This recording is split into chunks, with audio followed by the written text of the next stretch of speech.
Ay, putik. Susug time na naman.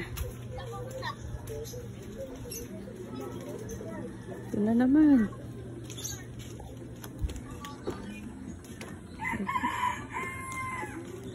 Ibig sabihin, paano kaya pagka walang baha dito?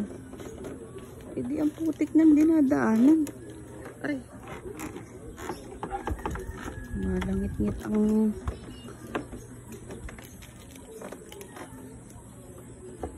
Alright. Ang tulay. Yan na. Yun yung sinasabi ko. Sabi niya, ihahatid niya kahapon. Ano, sa totoo lang, baka lang gagawin ngayon, baka sa linggo. Ano? Bago lang nililinis ngayon. Eh, saan ba gayon? Napupuntahan ko nga. Mahirap nga susugid yun, yung matandang yun. Saan? Susugid na yung, nililinis, mahirap susugid yun eh. Pata.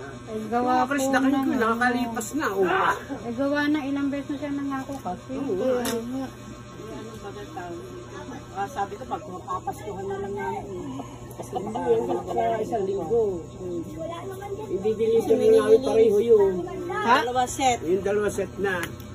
Kahit nga isang set muna. Halimbawa, kahit yung maliit muna. O ano. Hindi baka kasi isang linggo kasi mumukhaan pa na yan. Mumukhaan pa yun. Nakailang linggo na kasi. Kaya nga eh. Nakailang linggo na po kasi pangako. Ay kami po ay may customer na Siyempre, pag sinabi nyong ganun, kaya nga di ba saan tinatanong ko? Kailan? Para yun na yung oras na babalikan ko, hindi yung nakakaapat na balik na ako eh. First week na lang ng December kasi mumukhaan pa na yan eh. Gawa ng ilang kasi kami na yung susugid yung matandang yung maglilinis.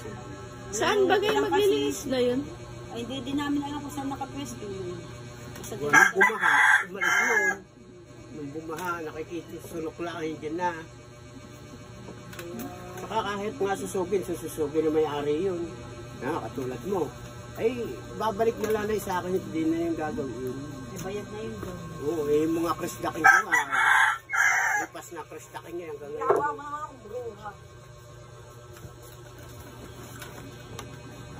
Basta hanggang first week na lang ng December, Sigurado na yun. Bago magpasko. May number po ba kayo? Bigyan mo nga. Pakiano nga po para i-text nyo naman po. Kami pa sa ano na. 09 po ni Mate. 09 ano?